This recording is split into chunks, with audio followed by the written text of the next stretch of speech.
Fala Fogão, tá começando a segunda edição do Radar Alvinegro aqui no canal, nessa quinta-feira, 2 de janeiro.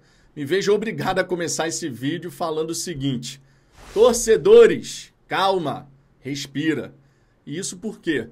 Porque no noticiário dessa quinta, agora à tarde, nós tivemos o nome do Tite, segundo o Diogo Dantas, e do Roger Machado, segundo o Lennon Haas, que cobre a equipe do Internacional, como possíveis alvos do Botafogo para substituir Arthur Jorge. Muita calma nessa hora. Ainda mais esse período aí de mercado da bola agitado, papel de empresário é justamente esse. É você jogar o nome do seu cliente na mídia, colocar em evidência para que ele possa se valorizar. Hoje, o Botafogo é um destino extremamente atrativo. Extremamente atrativo. O Botafogo é atual campeão da Libertadores, atual campeão brasileiro, vai jogar a Copa do Mundo de Clubes, paga um belíssimo salário, vai contratar para montar novamente um time e um elenco capaz de disputar tudo e, naturalmente, isso chama a atenção de empresários, de agentes que querem fazer com que seus clientes tenham holofotes sobre eles. Isso vale tanto para treinador quanto para jogador. Nem todo nome de atleta que surge no noticiário, de fato, está sendo cogitado pelo Botafogo. A mesma coisa vale para comando técnico. Não é porque o Textor conversou com o Jardine, que é brasileiro, está lá na América do México, multicampeão em 18 meses, que a partir de agora, todo treinador brasileiro vai ser considerado. Estou exagerando aqui, claro, mas é só para fixar, muito bem fixado um ponto. O Textor, ele, claro, não vai se prender só à questão da nacionalidade. Se for brasileiro, mas for competente, é óbvio que pode vir a ser técnico do Glorioso. Mas Tite e Roger Machado, por suas características principais, eles não estão alinhados àquilo que é o desejo do Textor para a equipe do Botafogo. Essa é a grande realidade. O André Jardine, a gente tem ali um apanhado de informações sobre ele, de 3 campeonatos mexicanos, onde você consegue analisar o trabalho dele pela ótica de pontos corridos, porque a fase principal da Liga Mexicana te entrega essa possibilidade, e também de mata-mata, porque no campeonato mexicano é como se fosse o Brasileirão das antigas, que você depois tem aquelas quartas de final, semifinal e final. Então você consegue analisar um trabalho vitorioso do Jardine sobre diversos aspectos. Como ele lidou com a fase de mata-mata, como ele lidou quando o time dele teve baixas importantes, como ele colocou o time para jogar dentro e fora de casa na fase de pontos corridos. Então, nos últimos 18 meses, foi um trabalho muito bacana. Tem o rótulo de técnico brasileiro que ninguém gosta? Tem, mas foi um trabalho bacana que ele realizou lá na Liga Mexicana, que, conforme eu disse na resenha da hora do almoço, hoje, pegando todo o continente americano, só está atrás da brasileira, em termos de competitividade e tudo mais. Circula muito dinheiro na Liga Mexicana, muita coisa mesmo. A Liga Mexicana hoje ela é mais competitiva do que a Liga Argentina, porque na Argentina os caras incharam o campeonato, a primeira divisão, e o Tapia lá tá fazendo uma cagada atrás da outra, o presidente da Federação Argentina de Futebol. Então hoje a Liga Mexicana ela tem um nível que só fica abaixo da brasileira, em todo o continente americano. O Jardine vai ser técnico do Botafogo? Não sei. Mas o nome do Tite e do Roger Machado nessa história, eu nem vou levar em consideração. Seria uma surpresa daquelas, se de fato a gente tivesse o Botafogo tentando a contratação desses 2 profissionais. Seria uma surpresa, assim, indiscutível. Acho que ninguém discorda disso. Acho que ninguém teria como discordar. Caraca, do nada surge Tite. E olha, eu não tô querendo dizer que o Tite é péssimo treinador nem nada não, tá? É um técnico hiper mega bem sucedido ao longo da sua carreira, tá? Fez um trabalho fraco no Flamengo, é verdade. Mas em outros momentos, Fez trabalhos vencedores. O Corinthians que o diga, né? Na seleção brasileira conseguiu também fazer a equipe ali ganhar aqui e ali, mas na Copa do Mundo não conseguiu. O objetivo principal foi mal. Mas ele não é mau treinador. Ele não é péssimo profissional. Só que ele não casa com o que o Botafogo quer. O Roger Machado, ele vai mais ou menos na mesma direção. Muito embora você tenha que reconhecer o trabalho que ele realizou no Internacional, onde o Colorado aí pensou até em brigar pelo título no fim das contas, né? Foi ganhando, fazendo uma campanha no segundo turno extraordinária. Mas é pouco para você pensar em considerar Roger Machado para técnico do Botafogo. Na minha opinião, nem Tite, nem Roger Machado faz o menor sentido. O Jardine faz sendo uma aposta. Você faria uma aposta no Jardine. O Textor gostou da conversa, né, que eles tiveram e tal, mas ainda não tem nada concreto. Ainda não tem proposta estabelecida, pelo menos até agora. Então, torcedores, calma. Porque a tendência natural do torcedor, quando ele vê certos nomes aparecendo na imprensa, é já entrar naquele modo desespero, né? Não é possível que a gente vai sair de Arthur Jorge, que deu super certo, para ir atrás de Tite e Roger Machado. Com o André Jardine isso já aconteceu. Arthur Jorge chegou aqui como uma aposta, saiu por cima e tal, né? Apesar de sair como saiu. Mas o Arthur Jorge ele chegou como uma aposta. O Jardine chegaria como uma aposta. E uma aposta que nesse momento, inclusive, faz sentido. Faz sentido.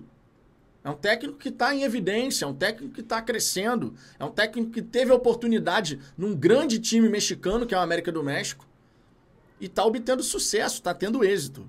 Você não pode desconsiderar o trabalho que ele está fazendo lá.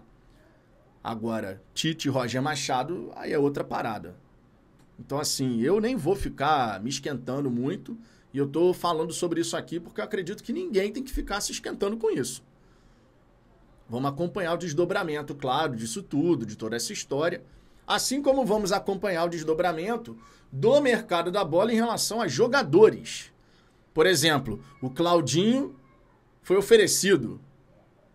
Mas, irmão, o Claudinho, que vai fazer 28 anos de idade agora, no fim do mês, o Claudinho, quando estava especulação em relação ao Flamengo, era 18 milhões de euros.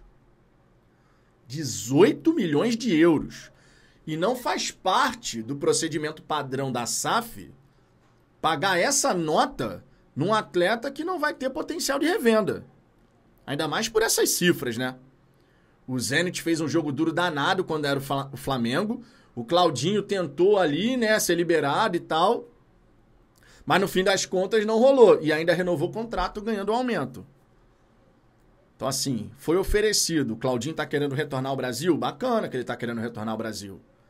Legal. Só que, meu irmão, quando tu joga na Rússia, o fato de você querer retornar ao Brasil não significa nada pra eles. Prova disso é o Bitelo, que segundo o TF, o Botafogo aumentou a oferta para 13 milhões de euros. A primeira foi de 10. Aumentou para 13. E o Dínamo, ó, quero nem saber, irmão. Ah, mas o jogador tá preocupado com os conflitos. Ele quer retornar ao futebol brasileiro. Os russos cagam para isso. Tem o contrato com você. Você é um ativo do clube. E a gente vai te vender se chegar uma proposta assim. E o que se fala é que o Dínamo está querendo no mínimo 25 milhões de euros. O que o Botafogo, claro, não vai oferecer. Nem faz sentido tu oferecer 25 milhões de euros pelo Bitelo, que é muito bom jogador. Mas não vale 25 milhões de euros. O Dínamo está jogando lá em cima porque ele está demonstrando. Eu não estou afim de liberar. Vai exigir paciência do Botafogo. No caso do Claudinho, pô, seria uma baita contratação. Acho que é inquestionável isso, né? Inquestionável, seria uma baita contratação. Só que 18 milhões de euros num atleta de 28 anos que vai fazer agora, eu não consigo visualizar o Botafogo fazendo isso. E por falar em proposta rejeitada, né? A gente teve aí o caso do Atlético Paranaense, segundo o TF também, que rejeitou a oferta do Botafogo de 10 milhões de reais pelo Léo Link. O Petralha quer mais, né, que é uma proposta superior. E aí o goleiro, que foi titular com o Curitiba na Série B, ele ganha mais holofotes nesse momento. 20 anos de idade, são 3 anos a menos do que o Léo Link, do Atlético Paranaense. Deixa eu até trazer aqui o nome do atleta, é o Pedro Morisco.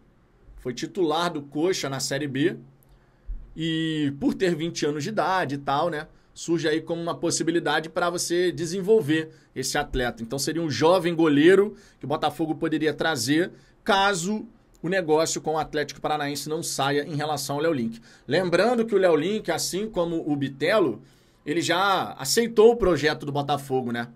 Ele já se acertou ali, gostou do que foi apresentado e tal. Então seria realmente o Botafogo se entender com o Furacão. Não sei se vai acontecer. O Atlético Paranaense não costuma vender os jogadores que ele acredita tem algum valor ali interessante de mercado de qualquer forma. Mesmo que tenha ido agora para a Série B, que é um fato novo, claro.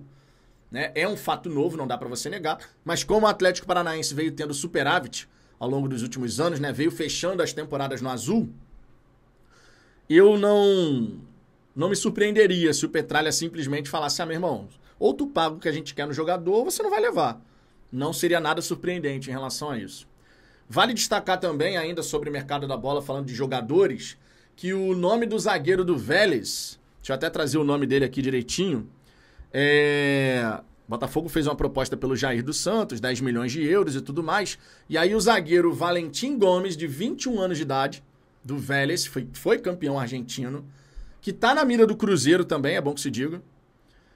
Surgiu agora no noticiário, segundo o Diogo Dantas, o Botafogo poderia fazer uma proposta por ele. E o que se fala é que o valor do atleta que vem se destacando seria também nessa faixa de 10 milhões de euros. Aí tem uma diferença interessante entre o Valentim Gomes e o Jair, que é a estatura. O Valentim tem 1,81 m, o Jair tem 1,98 m. Então são dois zagueiros, né, bem diferentes nesse quesito. Agora, em termos de qualidade de jogo e tal, eu teria que estudar mais, claro, sobre o Valentim para poder trazer aqui uma opinião mais embasada sobre aquele que é o futebol praticado pelo atleta, né?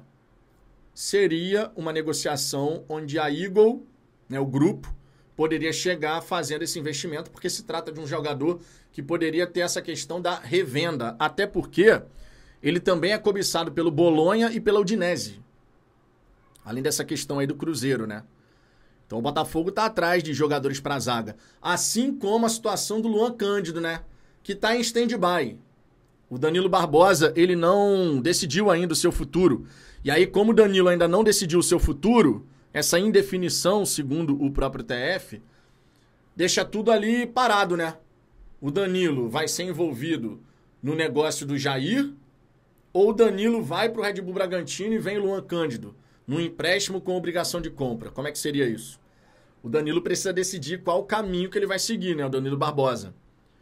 Outro atleta que também vale comentar, Muniain. O Botafogo elevou a oferta. Os representantes lá do Muniain fizeram uma contraproposta e o Botafogo ainda não decidiu o que vai fazer. Mas, pelo que tudo indica, tem chance de ter negócio de fato. Caso contrário, os representantes do jogador não teriam feito uma contraproposta. Né? Você só faz contraproposta se você realmente tem interesse em fazer essa mudança do futebol argentino para o futebol brasileiro. No Botafogo, o Muniain seria uma peça importante, sem dúvida, e disputaria títulos, o que não vai acontecer no São Lourenço. O São Lourenço, inclusive, não classificou para nenhuma competição internacional nessa próxima temporada. Então esse seria um atrativo do Botafogo, né? Não só a Libertadores, como também a Copa do Mundo de Clubes. Quando se trata de contratação de atletas, certamente isso acaba sendo um grande diferencial. São muitas notícias, todo santo dia vai ser assim agora.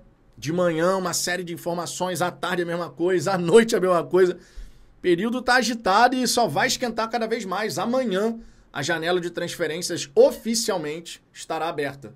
Né? Por hora você faz ali as sondagens e tal, mas você ainda não pode registrar. E a partir de amanhã você pode registrar novos jogadores. Ah, e detalhe, o Botafogo, sub-20, sub-23, né? Com o Carlos Alberto, o Raul também, se reapresentou hoje para começar os trabalhos de pré-temporada, porque o sub-20 / sub-23, conforme vocês já sabem, vai disputar os 5 primeiros jogos do Campeonato Carioca. Né? Vai jogar contra Maricá, Bangu, Portuguesa, Volta Redonda e Sampaio Corrêa, não necessariamente nessa ordem. A equipe principal só volta no dia 14 e joga contra o Fluminense, logo na partida de estreia da temporada da equipe principal, o clássico contra o Fluminense no Maracanã, tá? E depois, na sequência, já tem a final da Supercopa do Brasil. Muitas definições precisam acontecer e agora, por hora, vai ser assim. Estamos tendo aí várias especulações, muita coisa sendo falada e gradativamente a gente vai tendo as confirmações, que é o que vai deixar o torcedor botafoguense mais tranquilo, né? Vamos combinar. Por hora é só, tô indo nessa, mas 10h05 da noite eu tô de volta, eu e Ricardo Zambuja ao vivo aqui, pra gente poder seguir falando de Botafogo. E você, claro, é nosso convidado. Beleza? Deixe seu like, inscreva-se no canal, tamo junto. Beijo no coração, fui, valeu!